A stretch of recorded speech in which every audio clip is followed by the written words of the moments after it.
The Nintendo Switch OLED model hit store shelves on October 8th, 2021. It's Nintendo's newest console and has a price tag of $349. If you don't already have a Nintendo Switch, this is definitely going to be a model you want to consider. But if you already have one, you might want to skip this upgrade. In this video, we're going to talk about everything that is new with the OLED Nintendo Switch, discuss why you might or might not want to upgrade, and we're going to talk about the unannounced, rumored 4K Nintendo Switch. So let's talk about everything that's new here. First thing is the price. We now have a $50 increase compared to the standard Switch. We also have a different dock color now. So this is obviously the white dock color if you get the OLED model with the white Joy-Cons. Now, hardware-wise, the dock does have something new here. We have a LAN or Ethernet port. You won't get the actual cable for this in the box, but if you want faster speeds, if you want wired speeds, that is now an option with this new dock. The OLED Switch is actually slightly longer too. This is about 9.5 inches, and it's even just a little bit heavier compared to the original Nintendo Switch. Now, obviously the biggest thing new here, the thing that's in the name of this new Switch, is that 7-inch OLED screen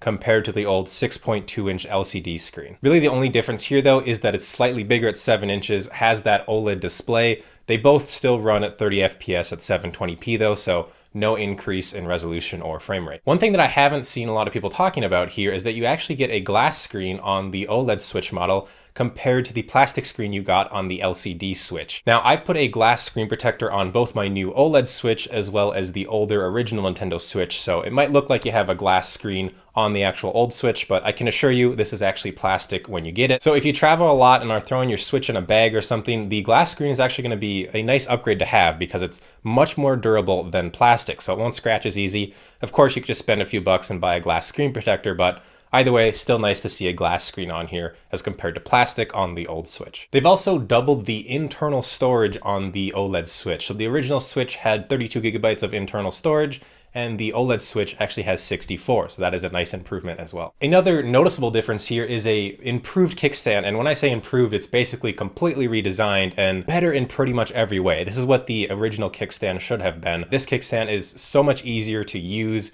You can have much different viewing angles. It's much more sturdy. This is a very welcome change for anyone who plays handheld games on the Switch. This improved kickstand will be something you notice right away. And then some other just kind of small hardware and design changes here. The speakers have actually moved themselves to accommodate a slightly larger screen. You have had the light sensor actually move as well. And then the micro SD card slot, which you can use to expand your storage, has also moved on the OLED Switch as well. So there's clearly just more than a screen upgrade here. I've seen people on Twitter and both other reviewers saying, yeah, the only thing that's new is a 7-inch OLED screen. And while that is true, there's also a few other extra features here like double the storage, an improved glass screen, a significantly improved kickstand. So it is a little bit more of just a screen upgrade on this new OLED Switch. So that's everything that's new with the OLED Switch. Let's talk about why you may want to buy the OLED Switch, or if you already have a Switch, why you might want to upgrade, or vice versa. So in my opinion, if you already have the original Nintendo Switch, it's probably not worth the upgrade to spend $350 on this new OLED Switch. Now, there's a few reasons I say that. The first reason is kind of what I was just alluding to, is that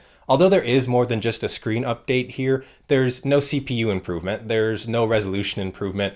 It pretty much is just that screen, the kickstand, double the storage, and a few minor design changes. And of course, you do get that new dock as well with the Ethernet port, but it's hard to justify spending $350 on a completely new system that really doesn't get you that much. Not to mention, battery life is still the exact same, so the OLED Switch has the same battery life as the original Nintendo Switch. If you're someone who primarily plays the Nintendo Switch on your TV, for example, this upgrade pretty much doesn't make sense whatsoever. Really, the only exception you could say is that you could technically use an Ethernet port and get better online speeds, but there's nothing you're going to notice if you're primarily a Nintendo Switch docked player. This upgrade is only pretty much focused for people who primarily use it in handheld mode. If you use it playing on the TV, you're pretty much not going to notice any sort of upgrade. Now, there is a small percentage of people out there who I would say maybe you should upgrade to the OLED Switch if you already have the old Nintendo Switch LCD screen. So as I alluded to before, if you primarily play in handheld mode, that OLED screen is a very noticeable difference pretty much right away. The second I turned it on, I could tell that it was a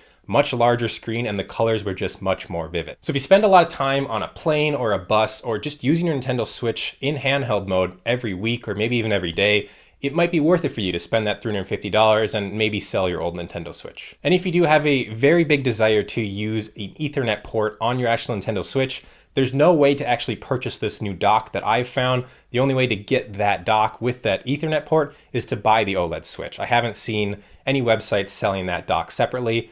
So if that's a reason why you want to upgrade, you could technically spend the $350 to get that Ethernet port on the new dock. Now, that brings me to my third group of people, and that's the people who don't already have a Nintendo Switch. So if you don't already have a Nintendo Switch, I think the OLED model is pretty much a no-brainer. It's only an extra $50 and you get a significantly better screen, you get a bigger screen, you get an improved kickstand, and you get double the storage. Now, the only exception to that would be if you're buying a Nintendo Switch to just use it in docked mode on your TV, you probably could save the extra $50 and just get the cheaper $300 model, but there's not a lot of people I know who only play the Nintendo Switch in dock mode. There's usually a majority of people who either play it in handheld mode or docked mode, but usually people switch it up at least a little bit. Switch it up. I'm just now noticing that I said that. I really did not even try to make that pun on purpose, but that was pretty good. Give me a like for that one. So let me know in the comments down below what category you fall into. Do you already have a Nintendo Switch and you're looking to upgrade? Do you not have a Nintendo Switch and you're looking to buy one? I want to know what category you fall into and if you're going to upgrade to the OLED Switch or not. Now, there's also a 4K Switch Pro rumored to be released sometime in 2022. Nintendo has come out and said that they're not working on this and that it's not a thing. But you have to remember, when Nintendo comes out and says something like that, that is only for their benefit. They just released a new Switch. It would not make sense for them to say, hey, we're working on this other Switch that's going to be released in a year or a year and a half. Don't buy this new one. So let's talk a little bit about that 4K Switch Pro and see if it might be worth waiting for. So if we are going to get a Switch Pro that runs at 4K, that means not only the GPU is going to have to be upgraded, but also the CPU, and we'll probably notice some other improvements as well. Hopefully we'll get something like maybe better battery technology. Maybe we'll have a slightly bigger screen. Like, I like the 7-inch screen. I think that's a really good size. I think 7.5 or 8 inches would actually be perfect. Get it closer to kind of like a tablet, iPad screen resolution size. You'd probably see a big price jump too. This would probably be $400, maybe $450 for a Switch Pro model. Overall, it would just be a massive upgrade compared to both the original Switch or the OLED Switch. That 4K Switch Pro would be huge. And I really don't think it's a question of if we see a Nintendo Switch Pro, more of a question of when, whether that be 2022, 2023, hopefully not, but maybe even 2024 or later. With all that being said, if I could summarize this video in just a few seconds, I would say, do not buy the OLED Nintendo Switch unless you're someone who just spends hours and hours each week or each month